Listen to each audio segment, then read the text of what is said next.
اعوذ باللہ من الشیطان الرجیم بسم اللہ الرحمن الرحیم ادع الی سبیل ربک بالحکمت والموعظۃ الحسنۃ وجادلہم باللتی ہی احسن رب اشرح لی صدری ویسر لی امری واحلل عقدۃ من لسانی یفقہوا قولی اللہم ربنا الہمنا رشدنا واعذنا من شرور انفسنا اللہم ارنا الحق حقا وارزقنا اتباعہ وارنا الباطل باطلا وارزقنا اجتنابہ اللہم وفقنا لما تحب وترضى وتقبل منا فإنك خیر المتقبلین آمین یا رب العالمین۔ معزز حاضرین اور محترم خواتین، السلام علیکم ورحمۃ اللہ وبرکاتہ۔ میں سب سے پہلے عنوان میں دو چیزوں کی اصلاح کرنا چاہتا ہوں۔ دیکھیے، بر صغیر کی اصطلاح غلط ہے۔ بر صغیر تو کسی چھوٹے سے جزیرے کو بھی کہہ دیں گے، چھوٹی خشکی۔ یہ ترجمہ کیا گیا ہے سب کانٹیننٹ کا، کانٹیننٹ کہتے ہیں بر اعظم کو، بر اعظم کانٹیننٹ۔ تو اعظم سے نیچے آتا ہے عظیم، یہ بر عظیم ہے ہند، بر عظیم پاک و ہند۔ آج ہم اسے پاک و ہند کہیں گے، پہلے یہ بر عظیم ہند تھا۔ یہ غلط لفظ ہمارے ہاں لکھنے میں بولنے میں آ گیا ہے۔ بر صغیر تو کسی چھوٹے سے جزیرے کو بھی کہہ دیں گے، چھوٹی سی خشکی۔ یہ بہت بڑی خشکی ہے، یہ بر اعظم ایشیا کا ایک بہت بڑا علاقہ ہے، اس لیے اعظم سے ایک سیڑھی نیچے اتریے تو وہ عظیم ہوتا۔ یہ بر عظیم ہے، بر صغیر نہیں۔ اسی طرح مسلمان غیر اسلامی ریاست میں، اس میں بھی ایک مغالطہ ہے، گویا کہ دنیا میں کوئی خالص اسلامی ریاست بھی ہے، جبکہ آج دنیا کی تمام مسلمان مملکتیں خالص غیر اسلامی ہیں۔ تو گویا کہ بنیادی طور پر کوئی فرق واقع نہیں ہوا۔ مسلم اکثریت کا ملک ہونا اور بات ہے، اور اسلامی ریاست ہونا اور بات ہے، زمین و آسمان کا فرق۔ بہرحال ان دونوں موضوعات پر میں کوشش کروں گا کہ اپنے خیالات آپ کے سامنے رکھوں، اور مجھے اندیشہ ہے کہ آپ میں بہت سے حضرات میری بعض آراء سے اتفاق نہیں کریں گے، لیکن میں خلوص و اخلاص کا تقاضا پورا نہیں کروں گا، نہ اپنی ذات سے نہ آپ سے۔ اگر وہی بات آپ سے نہ کہوں اور آپ کے سامنے نہ رکھوں کہ جو میری حقیقی رائے ہے، تو میں چند باتیں رکھوں گا، قبول کرنا نہ کرنا آپ کا کام ہے۔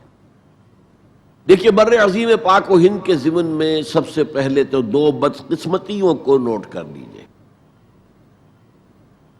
پہلی بدقسمتی یہ کہ یہ بر عظیم دور نبوت کی سعادتوں سے محروم رہا۔ دور نبوت میں یہاں تک دعوت اسلام نہیں پہنچی، اکا دکا کوئی لوگ مسلمان ہوئے ہیں۔ مالابار کا کوئی راجہ تھا جس نے شق القمر کا معجزہ اپنی آنکھوں سے دیکھا تھا۔ اسے جب معلوم ہوا کہ یہ تو اصل میں ایک عرب میں پیدا ہونے والے رسول کی انگلی کے اشارے سے ہوا تھا، تو وہ ایمان لے آیا۔ لیکن یہ آئسولیٹڈ واقعات ہیں۔ بحیثیت مجموعی بر عظیم پاک و ہند دور نبوت کی برکات سے محروم رہا۔ پھر یہ کہ دور خلافت راشدہ کی برکات سے بھی محروم رہا۔ یہاں اسلام کسی قابل ذکر حیثیت میں آیا ہے دور بنی امیہ میں، وہ بھی کسی دعوت و تبلیغ کے مثبت مقصد کے لیے نہیں، بلکہ ایک انتقام اور بدلے کے لیے کہ کچھ مسلمان تاجروں کا ایک بحری قافلہ جو سرندیپ سے، لنکا سے جا رہا تھا عرب کی طرف، اسے یہاں کراچی کے قریب، اسے یہاں کے سندھی ڈاکوؤں نے لوٹ لیا۔ اس پر مطالبہ آیا اسلامی مسلمان حکومت کی طرف سے. وہ ملوکیت تھی. اب وہ اسلامی حکومت اس معنی میں نہیں رہی تھی جس معنی میں کہ خلافت راشدہ اسلامی حکومت تھی کہ جو قیدی ہیں تمہارے پاس رہا کرو اور کمپنسیٹ کرو جو بھی نقصان یہاں ان مسلمان تاجروں کا ہوا ہے. جب اس کے جواب میں بالکل منفی رد عمل موصول ہوا تو پھر چڑھائی کا فیصلہ کیا گیا. گویا کہ یہ ایک سزا دینے کی ایک مہم تھی. بہرحال اس وقت جو اسلام یہاں آیا تھا اس کے کریکٹرز اس اسلام سے کچھ مختلف تھے جو بعد میں یہاں آیا. وہ اسلام جو محمد ابن قاسم کی سرکردگی میں سندھ میں آیا اور سندھ سے آگے بڑھ کر ملتان بلکہ موجودہ پاکستان کے تقریباً پورے نصف علاقے تک پہنچ گیا تھا، فٹ ہلز آف کشمیر تک. تو یہ اسلام خالص عربی اسلام تھا. ملوکیت تو آ گئی تھی لیکن بدویت اور عربیت جو ہے اس کی چھاپ اس پر ابھی گہری تھی. اور اس اسلام میں نہ ابھی فرقے تھے، نہ مسلک تھے، نہ حنفی، نہ مالکی، نہ شافعی، نہ حنبلی.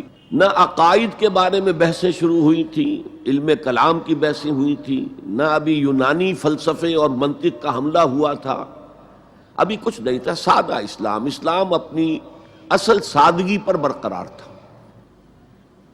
چنانچہ اس کی قوت تسخیر بڑی زبردست ثابت ہوئی. اور خاص طور پر محمد ابن قاسم جو نوجوان 17-18 برس کا نوجوان اور نہایت نیک اور پاک باز، سندھ کے ہندوؤں نے جو اپنی ایک روایت ہے کہ اس طرح کا آدمی تو کوئی اوتار ہی ہو سکتا ہے. فارسی میں بھی کہا جاتا ہے کہ در جوانی توبہ کردن شیوہ پیغمبری است. جوانی کے اس عمر میں بھی کوئی شخص پاک زندگی گزار رہا ہو تو یہ تو پیغمبروں کا طریقہ ہے. اور ہندوستان میں تصور پیغمبروں کا نہیں تھا، اوتاروں کا تھا. تو اسے بھی ایک اوتار سمجھ کر اس کی مورتیاں تراش کر مندروں میں رکھ لی گئیں اور ان کو پوجا جانے لگا. یہی چیز اس کے لیے خطرے کا سبب بن گئی. کیونکہ اب بیک ہوم اسلام کا جو اصل گھر تھا عرب، اس میں ملوکیت آ چکی تھی.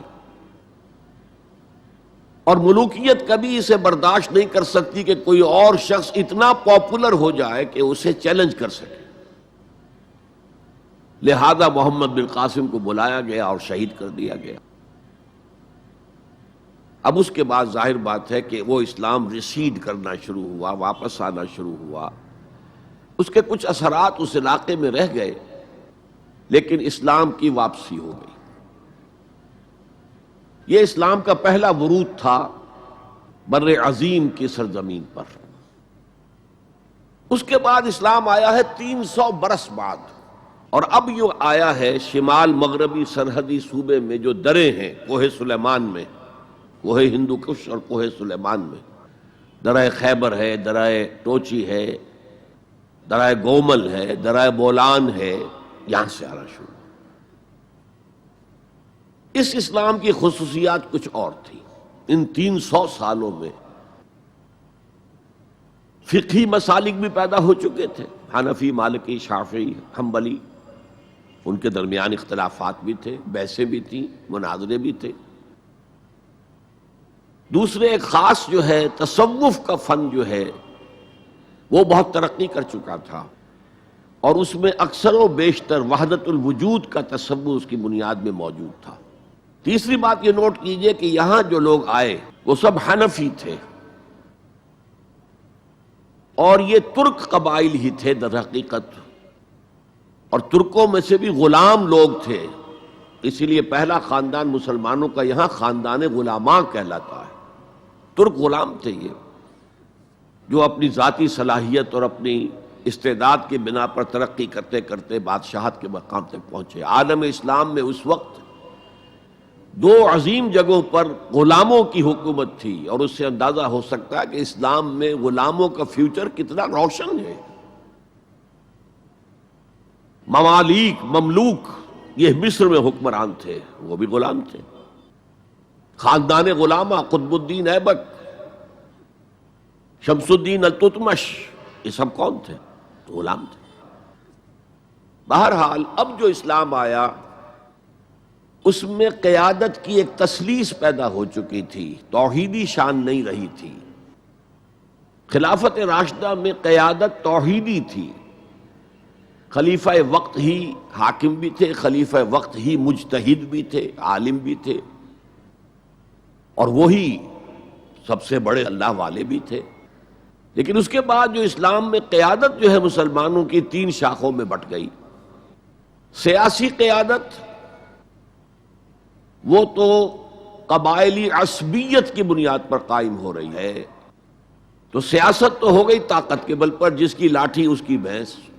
اس کے بعد جو اس دینی قیادت تھی وہ دو حصوں میں منقسم ہو گئی، علمی قیادت علماء، مفسرین، فقہاء، محدثین، اور ایک ہو گئی صوفیاء کی قیادت۔ تو یہ تھی کیفیت جس میں کہ بر عظیم پاک و ہند میں اسلام وارد ہوا ہے پہلے ورود کے 300 برس بعد۔ اب اس کے 500 برس کے بعد یہاں ایک اور ایلیمنٹ آیا، اور وہ تھا شیعیت کا۔ خليل بالقرآن هو إمامنا على هداية الله آمتنا كلام ربنا هدايتنا عطاء جبريل